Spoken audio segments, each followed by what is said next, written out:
This happened late last summer. My husband and I decided to take our kids out to a small campground we've used a few times before. It's pretty spread out, maybe a few hundred yards between sites, and not many people go there during the week. Our son is 7 and our daughter is 3, and this was their first overnight trip. We set up the tent, made food, and let the kids run around. But once it got dark, they got uneasy and every little noise bothered them. After a while, they both started wanting to go home. It got to the point where we figured it just wasn't worth it, so we packed them into the car and dropped them off at my sister's place about 20 minutes away. We told ourselves that we would stay the night and we would head back for the kids in the morning. When we got back to the campsite, we sat by the fire for a bit and then went into the tent at around 11 p.m. We laid down and fell asleep rather quickly, and in around an hour or two later, I woke up and had to pee. I woke my husband up, and he got up and walked me to the bathroom, which was about halfway between campsites. On our way back, we saw a light coming from our campsite, which kind of worried us, making us think that our family was looking for us maybe. We walked quickly back towards the campsite, but right before we got to the trees, my husband threw his arm out to stop me. I stayed quiet and looked back at the campsite and watched the light, and that's when I saw the glint of silver in their hand. The person near our campsite had a long knife in their hands. We ducked down and hid behind some trees in a typical scary movie fashion. The guy heard us then move and then shine his light towards the woods. He started running towards the woods and we took off running in the opposite direction. We could hear him running behind us, and we kept checking back to see if the light was gone. We eventually were able to circle to the road and crept slowly back to my husband's SUV. We got back and then drove as fast as we could and called the police, who had us take them back to the campsite. We waited in the car while they checked the campsite and the surrounding area. Soon we saw more police cars pull up, and then the 2 original officers came up and asked us to walk to the tent with them. We did, and what we saw was shocking. Our tent was slashed to pieces, and so was all of our stuff. The police ended up evacuating all the other campers and swept the entire area and didn't find anything except a flashlight that was along the way we ran. We got very lucky that we went to the bathroom when we did, and even more lucky that the kids weren't still there with us.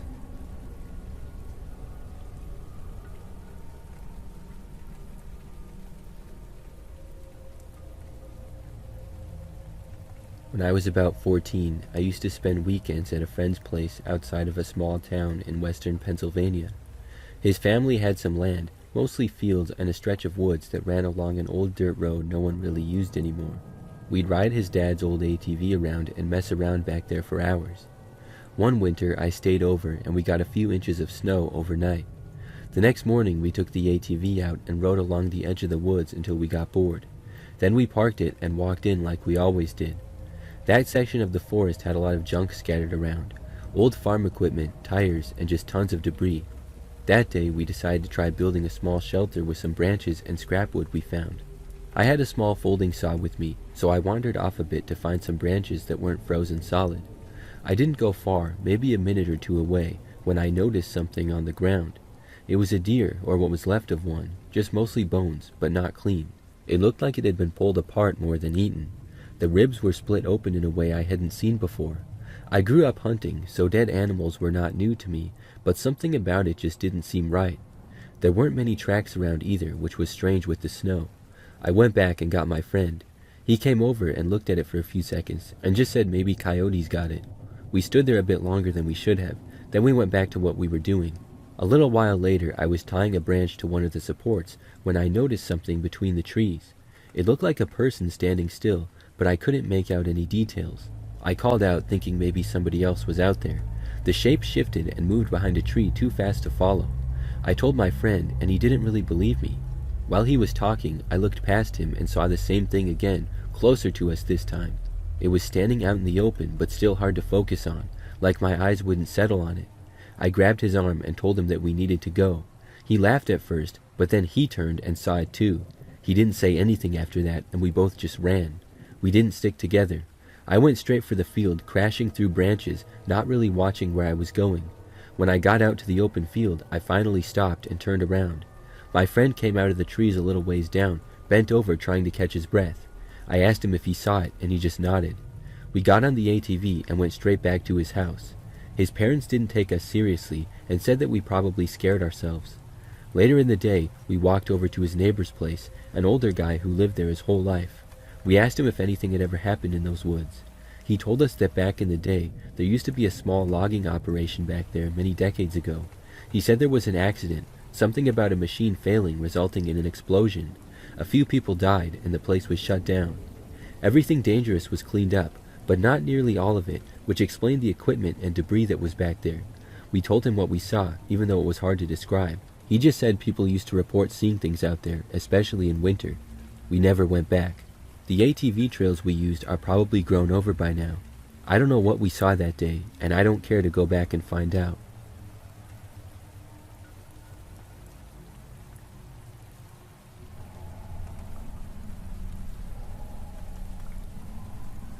We went camping at a state park that was a couple of hours trip from home one weekend.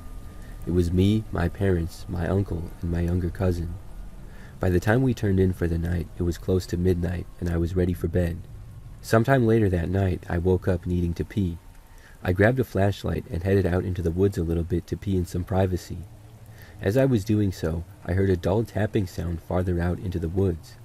I turned my flashlight on and pointed it in the direction of the sound, but the beam didn't reach very far. I don't know why, but I moved closer to it. I should have just gone back to the tent.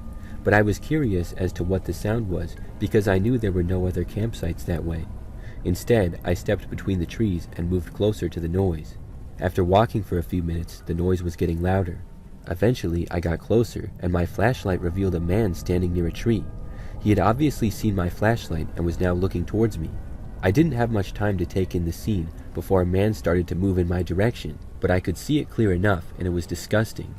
With the back of an axe, since that's what he had in his hand, he had hammered dismembered body parts to different trees around him. That explained the tapping sound I had heard, either his axe or a hammer hitting the back of a nail. I ran and didn't think about what direction I went. I just ran. Branches hit my arms and face, and I heard him following behind me at first, but not long after that I stopped hearing him, but I still kept going, trying to run as fast as I could to get away. I had totally lost myself in the woods, and I spent the rest of the night moving in circles. Eventually, after the sun had come up, I heard my family faintly in the distance yelling for me. I was able to meet up with them after walking towards them for a while. My family already had a ranger or police officer with them. I don't remember which one because I was so exhausted. The ranger or officer searched the woods for a while after we had left supposedly, but never found any dismembered body parts in the woods. That night in the woods single-handedly made me one of the least curious people in the world now. I learned to just let things be and not investigate anything.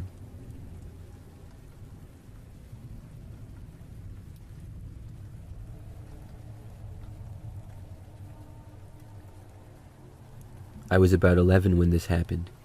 My parents left me and my younger brother at my uncle's place for a weekend while they were out of town. His house sat at the edge of a long stretch of forest with a wide open clearing behind it, which was close to a local park. There weren't any neighbors really that close, as they lived about 1,000 feet away. I liked going there because my cousin Matt lived with my uncle. He was older, 19 years old, and treated me like I wasn't just a kid. We'd mess around outside, ride ATVs, shoot airsoft guns, and sometimes just sit in the garage listening to music. That night my uncle left at around 8 p.m. for a night shift at work. By 11 p.m., my brother was asleep in the spare room, and Matt had knocked out on the couch with the TV still on. I couldn't sleep, however, as I had too much soda and junk food.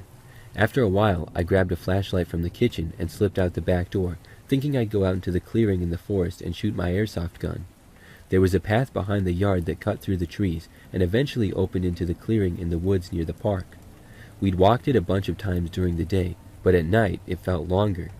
When I reached the clearing, I began picking up some of the leftover cans we'd used before and propped them up on some plastic buckets that we had set up. The park was closed in the winter, so we didn't have to worry about leaving stuff out. I began shooting at my targets for about 15 minutes. As I was reloading more pellets into the chamber of my gun, I heard frozen debris crunching on my right. I immediately stopped what I was doing and looked over. The sound was coming from somewhere on the bike path. I should have just turned around and went back to the house immediately at this point. However, my 11-year-old mind was always curious and adventurous, so I decided to investigate. Plus, I had my airsoft gun, so I felt invincible. I advanced down the path a few dozen feet, looking around to see what was making the noise. As I was shining my flashlight around some bushes, I heard somebody humming rather quietly. It was at that point that all the courage from me started to drain, and common sense began to kick in. I was about to consider turning around and running when I heard footsteps coming my way through the woods. I pointed my flashlight into the direction of where the footsteps were coming from. Based on all the details I still remember, the figure was that of a tall, thin, seemingly middle-aged female. Her apparel was just odd, completely opposite of what a normal woman would be wearing in winter weather. She was wearing a long-sleeved black satin dress that draped just past her knees and black high-heeled shoes. Keep in mind it was almost 10 below freezing that night. Once she saw me, she stood still, with her eyes locked on mine. One thing I do remember clearly was the expression on that woman's face. She had the look of satisfaction and malice. It was a very unsettling sight. Not knowing what to do or think of at the moment, I cleared my throat and tried to speak to her. I said hello, and about 10 seconds later, the woman started to make these weird wet sucking noises with her mouth. It sounded like she was chewing on something messily or puckering up her lips to kiss somebody. She then followed with this big toothy smile, laughing under her breath as her eyes continued to focus on me. It began to strike me that this woman who might be on drugs could potentially be dangerous. I took a few steps back as I was very nervous. The woman raised her right arm up from her side and began beckoning me over to her with her index finger, followed by 2 words, which were, "Come here."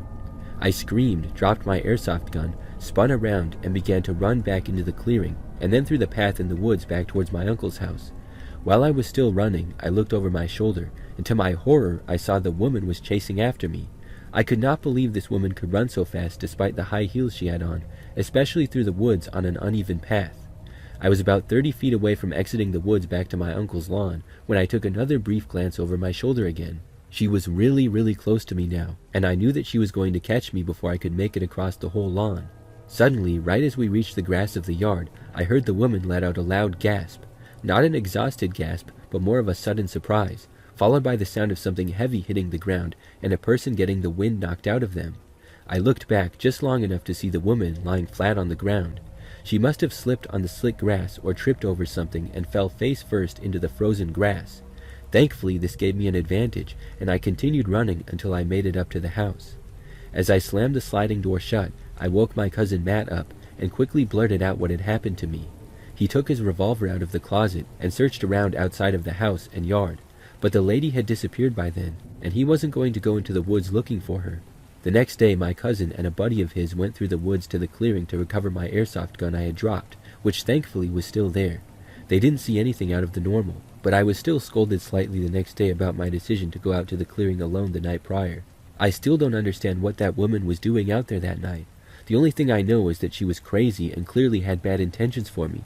I'll always consider myself lucky because if it weren't for that woman falling over, I might not have made it back to the house before she had grabbed me, and I would be at her mercy.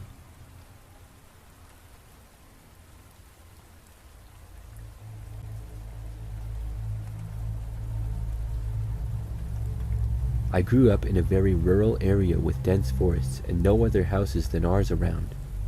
So my family and I loved to go outside for long walks with the dog. By the time this incident happened, I was a 12-year-old girl. On this day, my family and I were on a walk through the woods again. I needed to collect wildflowers for my biology class, and I had seen some new ones before which I wanted to collect on the way back home, but my parents wanted to go another track. We separated and would meet up back home, and I made my way alone. I found the flowers on the track, and I knelt to pick them up, when I suddenly heard the crunching of a car driving on the rough track. That was strange because there were no cars allowed in the woods, but I didn't think about it and simply stepped aside to let the car pass. It was a green Land Rover, and I saw the silhouette of a man behind the windshield. As the car approached me, it started to slow down, and I became a little nervous, so I stepped away from it a little bit farther. The man then stopped his car right beside me, only a few feet away. The driver pulled his window down, and I stared, unable to move. I saw the grinning face of a bearded middle-aged man who shouted, "Excuse me, could you help me find the way out of the forest?" I felt extremely relieved, because he obviously just wanted to ask for directions, which explained how he was so lost deep in the forest. But when I started explaining, he asked me to come closer because he couldn't hear me properly. At this point, I was really alarmed. We had some kids go missing in my area before, and my parents had always been very honest with telling me about the true intentions of bad people. Still, instead of leaving immediately in this situation, I simply stayed right where I was standing and spoke up so that he could hear me better. Ignoring what I was saying, he opened his door and started walking up to me. Frozen in fear, I simply stood there. but when he reached out for my arm to drag me into his car, I guess, I woke up. Adrenaline rushed through my veins, and I ran for my life into the woods. "Hey, wait for me, sweetie," I heard him scream, followed by the sound of cracking sticks right behind me. I panicked and ran as fast as I could. My only advantage was that I knew these woods very well, and I could only hope for him to not know which way I was taking. My knowledge was probably the only thing that saved me, and I arrived on an open road that led to my house. I couldn't see the man anymore, but I was still paranoid, so I ran all the way back and told my parents everything when I finally arrived at my house. Every time from then on when I went for a walk, I took our big black dog with me just as a precaution. On one of these walks, I followed a road and some cars drove past me, with one of them being a green Land Rover. I immediately panicked when it slowed down. I guess my dog does a good job of scaring people off by his height, so the Land Rover just drove off again.